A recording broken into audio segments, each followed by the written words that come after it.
যেটা টিকবে সেটা 6 মাসে টিকবে।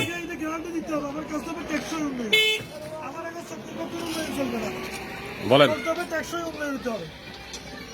যা লাগাবেন নিজের একটা সিকিউরিটি দিতে হবে, যেটা মেন আছে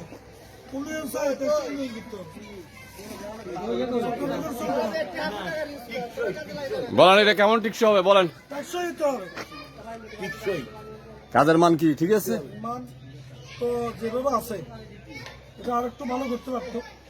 তারপর বাবুল ভাই এখন অভিযোগ করছে সামনে ভালো করবে ইনশাল্লাহ। যেহেতু অনেক দূরে গিয়ে যেতে হবে। সন্দীপে প্রথম মনোয়ার উপরে টাইলস বসানো সর্বপ্রথম সর্ববৃহৎ ডেই রোড লাইট বিশ্ব ব্যাংকের অর্থায়নে 8.5 কোটি টাকার রাস্তা পৌরসভা শাপলাবাসী করেছেন। যারা করেছেন তাদেরকে অসংখ্য ধন্যবাদ। ধন্যবাদ। না অনেক সুন্দর হইতেছে উন্নয়নে ড্রেনের উপরে এই যে টাইলসের কাজ শাপলাবাসী গেট সন্দীপে এই প্রথম।